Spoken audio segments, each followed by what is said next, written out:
Merhaba, ben Enes. Bu videoda diğer iPhone 12 mini videolarından farklı olarak telefonun bir artı özelliğini, bir eksi özelliğini size söyleyeceğim. iPhone XR'den bu telefona geçtim. Bir aydır kullanıyorum. Kullanım deneyimlerimi ve iPhone 11 veya XR almazsanız ne kaybedersiniz veya iPhone 12 mini alırsanız ne kazanırsınız? Bu videoda bu sorulara bakacağız. Verilen paraya göre alınan donanım olarak bakıldığında iPhone 12 mini modeli fiyat performans olarak 12 serisindeki en tercih edilisi model. Ancak olumsuz noktaları da bulunuyor. Video sonunda siz de fikrinizi yorumlar kısmında belirtin. Son olarak video işinize yararsa da beğenmeyi ve yeni videolarımı da kaçırmamak için kanalıma abone olmayı unutmayın lütfen. İlk artısından başlayacak olursak, kendisi mini ancak içerisindeki işlemci Apple'ın en son çıkardığı iPhone 12 Pro Max'lerde bulunan 5 nanometrelik A14 işlemci bu cihazda da bulunuyor.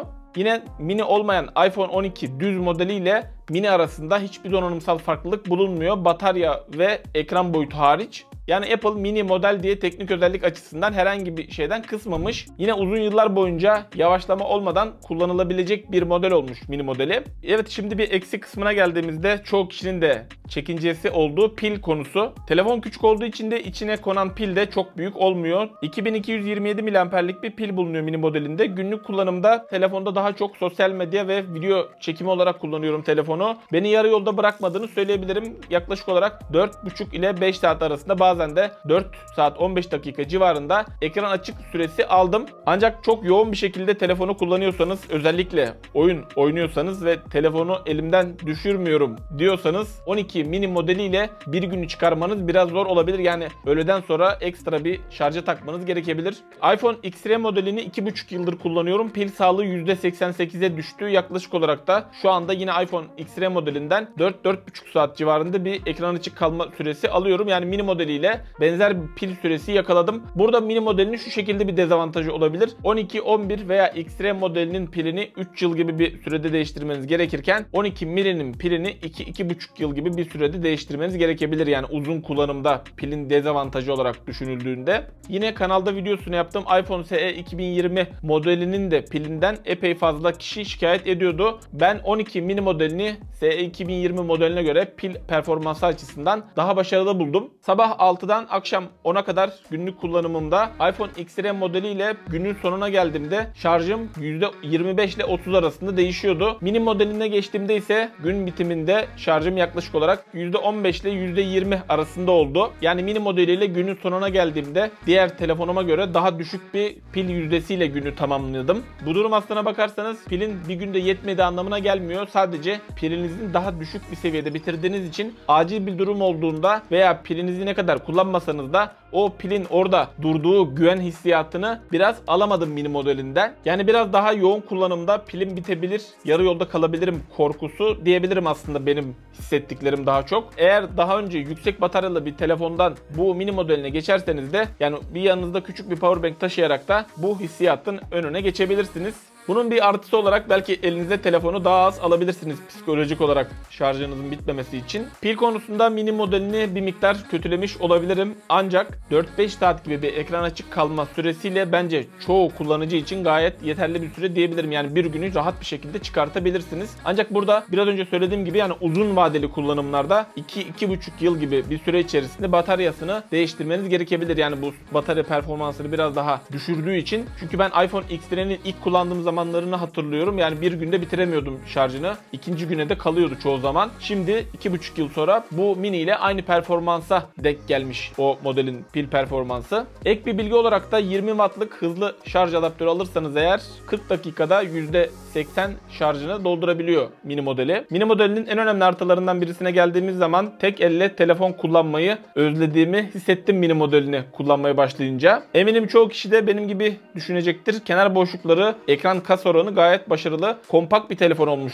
mini modeli. Çoğu zaman kılıfla kullansam da yine de kenarlarının bu şekilde kare olması da 11 veya XR modelinin ovalleştirilmiş kenarlarına göre eldeki tutuş mukavemeti açısından çok daha sağlam bir hissiyat uyandırıyor. Yine 11 ve XR modellerine göre 60 gramlık bir hafifliği bulunuyor ve cebe konduğu zaman da telefonun bu boyutta olması gerektiğini hissediyorsunuz açıkçası. Yani telefon dediğin böyle olur diyorsunuz bir nevi. Yine tasarım konusunda Apple daha önce önce aynı nesilde giriş seviyesinde LCD, üst seviyelerde OLED ekran kullanıyordu. Bu farkı 12 serisinde kaldırdı ve en üst seviye olan iPhone 12 Pro modelinde olduğu gibi mini modelinde de Super Retina XDR OLED bir ekran kullanılıyor. Bu da bir artı olarak sayılabilir. Yine 12 serisindeki ekran piksel yoğunluğu olarak da 476 ppi ile en net ekranı 12 mini modeli veriyor. Boyut olarak da küçük olmasının avantajını kullanarak. Telefonun kasasının küçük olması günümüz telefonlarına kıyaslandığında bir miktar ekranını küçük yapıyor mini modelinin. Yani ekstra büyük bir ekranlı bir cihaza alıştıysanız mini modelinin ekranı biraz küçük gelebilir ve biraz alışmanız zaman alabilir. Ben de büyük ekranlı bir telefondan mini modeline geçtiğim için ilk zamanlarda biraz aradım ancak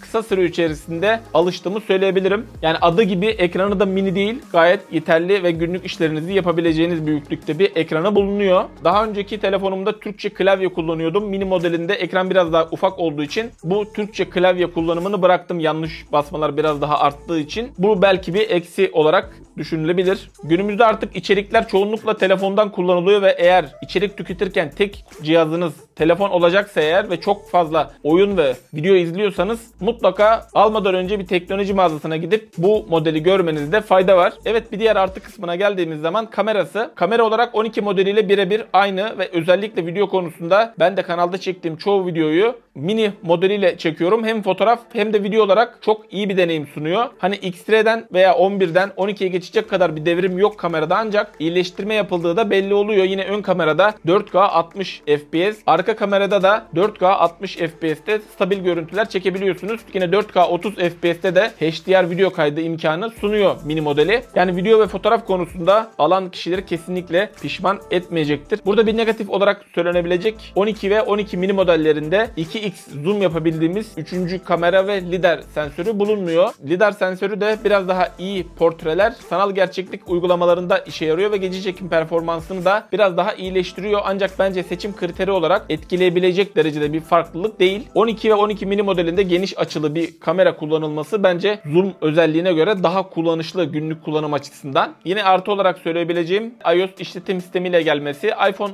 X-Ray modelini 2,5 yıl boyunca kullandım ve cihazı açıp kapattığımın sayısı 2 veya 3'ü geçmez. Gayet stabil bir şekilde çalıştı. İnsanların iOS kullanmasının da en büyük sebebi uzun yıllar boyunca kasmadan, donmadan, yavaşlamadan sorunsuz olarak kullanabilmeleri ve mini modelinde de 5 nanometrelik A4 işlemcisiyle en az 5-6 sene boyunca güncelleme alarak uzun yıllar boyunca sorunsuz kullanabileceğiniz bir model olmuş.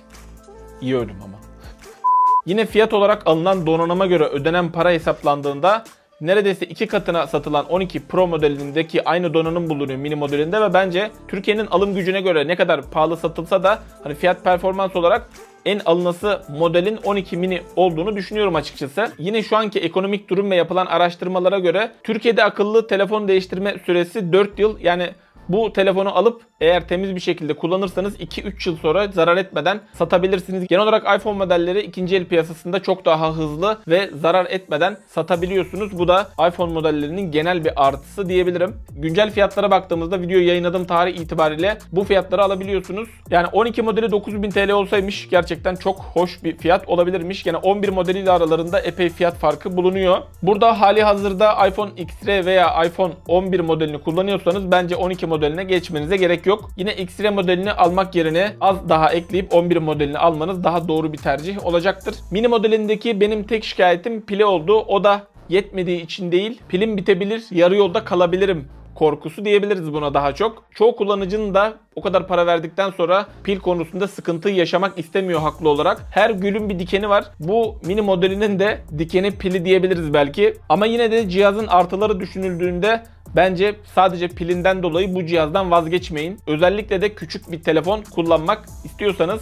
Eğer boyut sizin için sorun değilse de 12 modeli daha iyi bir tercih olabilir sizin için. Umarım pil teknolojisi de bir an önce iyileşir ve daha küçük kasalarda daha uzun pil süreleri elde edebilelim. Evet, benim gördüğüm artı ve eksi özellikler bunlardı mini modelinde. Siz mini modeli hakkında ne düşünüyorsunuz? Alınabilir bir telefon mu? Lütfen yorumlar kısmında belirtin. İndirim fırsat ve kuponları paylaştığım Telegram kanalıma buradan katılabilirsiniz. Mini modelinin satın alma linkini açıklamalar kısmından ulaşabilirsiniz. Son olarak video işinize yaradıysa beğenmeyi ve yeni videolarımda kaçırmamak için kanalıma abone olmayı unutmayın. Bir sonraki videoda görüşmek üzere. Hoşçakalın. Kendinize iyi bakın.